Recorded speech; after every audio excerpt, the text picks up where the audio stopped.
എന്നാ ഒരു കഥ സൊല്ലട്ടുമാ.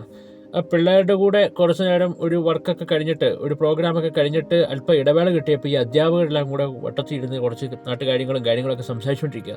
അപ്പോൾ സംസാരിക്കുന്നതിൻ്റെ ഇടയിൽ ഒരു അധ്യാപിക പറയുകയാണ്, ഇന്ന് നമ്മൾ എന്താണ് ഇൻസ്റ്റാഗ്രാമിൽ സ്റ്റോറി ഇടുക. അവർക്കത് വലിയ കാര്യമായിരിക്കും. അപ്പം കേട്ടിരിക്കുന്ന എല്ലാവർക്കും ചിലപ്പോൾ അത് വലിയ കാര്യമാവണമെന്നില്ല.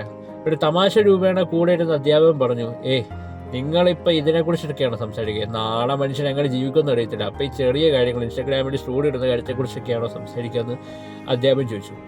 അപ്പം അതിനകത്തെ ഏറ്റവും കുഞ്ഞനായിട്ടുള്ള എന്നാൽ ഇമ്മിണി വലിയ മനസ്സുള്ള ഹൃദയമുള്ള ഒരു അധ്യാപിക അധ്യാപിക വന്നിട്ട് പറയുകയാണ്, ആദ്യം നമ്മൾ ഇന്ന് ജീവിക്കണം, ഇന്ന് മാക്സിമം എൻജോയ് ചെയ്യണം, എന്നിട്ട് നാളെ കാര്യം ആലോചിച്ചാൽ പോരെ എന്ന് ചോദിച്ചു. എക്സാക്ട്ലി കറക്റ്റാണ്. നമ്മൾ ഈ പ്രസൻറ്റ് ജീവിക്കണം, പാസ്റ്റിനെ കുറിച്ച് ഓർക്കണ്ട, ഫ്യൂച്ചറിനെ കുറിച്ച് ഓർക്കണ്ട. കറക്റ്റ് കാര്യമാണ് പറഞ്ഞത്. പക്ഷേ ഞാൻ അതിൻ്റെ കൂടെ കുറച്ച് കാര്യം കൂടി ആഡ് ചെയ്യാണ്. അത് ഇത്രയേ ഉള്ളൂ. നമ്മൾ ഇന്ന് ജീവിക്കുന്നതിന് കുഴപ്പമൊന്നുമില്ല, പൂർണ്ണമായും ജീവിക്കണം ഇന്ന്. പക്ഷേ നാളത്തേക്ക് വേണ്ടിയിട്ട് എന്തെങ്കിലുമൊക്കെ ഒന്ന് കരുതി വെക്കണം. ഇല്ലെങ്കിൽ നമ്മൾ പറയൂലേ പഴയ പഴഞ്ചൊല്ല്, സമ്പത്ത് കാലത്ത് തൈപ്പത്ത് വെച്ചാൽ ആപത്ത് കാലത്ത് കാപത്ത് തിന്നാം. ഇപ്പോൾ സമ്പത്ത് കാലത്ത് നമ്മൾ എന്തെങ്കിലും കരുതി വെച്ചില്ലെങ്കിൽ ആപത്ത് കാലത്ത് തിന്നാൻ 10 കാ പോയിട്ട് 1 കാ പോലും കാണില്ല.